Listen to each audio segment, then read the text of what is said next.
Ready to move in premium triplex villas at Kollur APR projects. అందరికీ నమస్కారం. Andhra Pradesh brand ఇమేజ్ని ఏ రకంగా జగన్మోహన్ రెడ్డి దెబ్బతీస్తూ ఉన్నాడో నిజంగా తలుచుకుంటేనే చాలా బాధ కలుగుతుంది.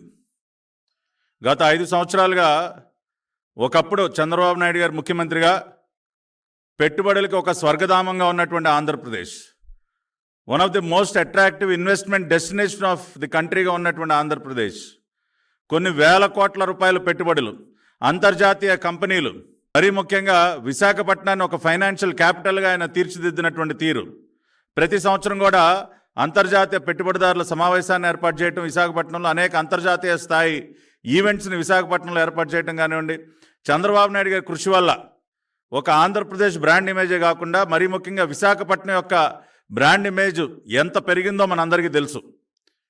హుదో తుఫాన్ వచ్చి విశాఖపట్నం మొత్తం అతలాకుతలం అయిపోతే చంద్రబాబు నాయుడు గారు స్వయంగా అక్కడ దాదాపు వారం 10 రోజులుండి మళ్ళీ ఆ నగరాన్ని ఏ రకంగా నిలబెట్టారో కూడా మనందరం కూడా చూసాం.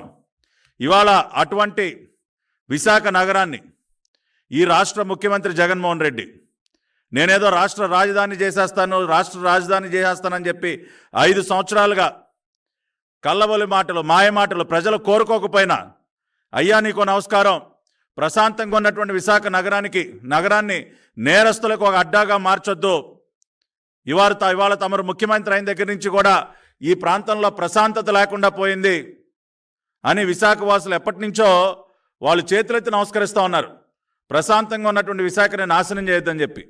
కానీ ఈ రోజున ఈ రాష్ట్ర ముఖ్యమంత్రి నేను విశాఖని స్టేట్ క్యాపిటల్గా మారుస్తానని చెప్పి ఈ రోజున ఏం చేశాడండి, ఒక డ్రగ్ క్యాపిటల్గా మార్చాడు. నిజంగా సిగ్గుతో తలదించుకోవాలి మనం. ఒక డ్రగ్ క్యాపిటల్గా మార్చాడు ఇవాళ విశాఖ నగరాన్ని. నిన్ననే మనం చూసాం, CBI central bureau of investigation వాళ్ళు నిర్ఘాంతపోయాం. ఏంటి మన విశాఖ నగరంలో విశాఖ పోర్టుగా ఇన్ని వేల కిలోల మత్తు పదార్థాలు వచ్చింది అని చెప్పి నిజంగా ఒక షాక్కి గురయ్యాం మనం నిన్న ఈ వార్త తెలియగానే. 1 కాదు 2 కాదు, 25,000 కిలోలు.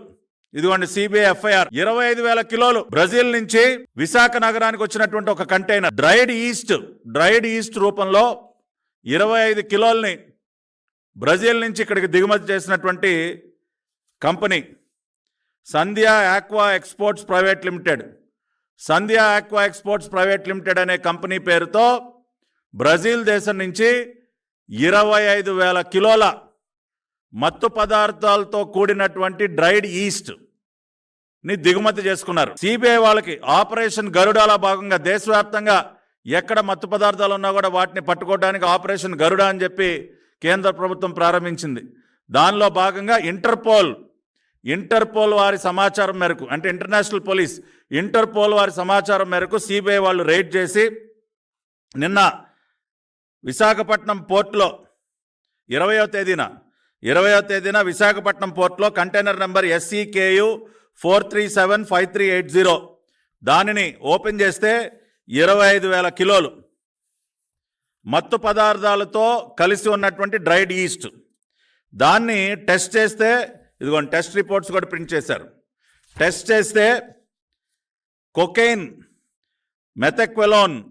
అండ్ మెథెక్వెలోన్ అంటే కొకైన్ కలిసి ఉన్నటువంటి ఈస్ట్, అంటే ఈస్ట్లో ఏదైతే ఉందో కొకైన్ కలిసి ఉందని చెప్పి దాదాపుగా ఎన్ని శాంపుల్స్ అండి వీళ్ళు చూసింది, దాదాపుగా 49 శాంపుల్స్ టెస్ట్ చేస్తే పాజిటివ్ వచ్చాయి. ఆ రిజల్ట్స్ అన్నీ కూడా వాళ్ళు పెట్టడం జరిగింది. అదేవిధంగా హెరాయిన్ కూడా కలిసి ఉన్నట్టు ఓపియం, మార్ఫైన్ అండ్ హెరాయిన్, దానికి సంబంధించి టెస్ట్ చేస్తే అవి ఒక 27 శాంపుల్స్లో పాజిటివ్ వచ్చింది.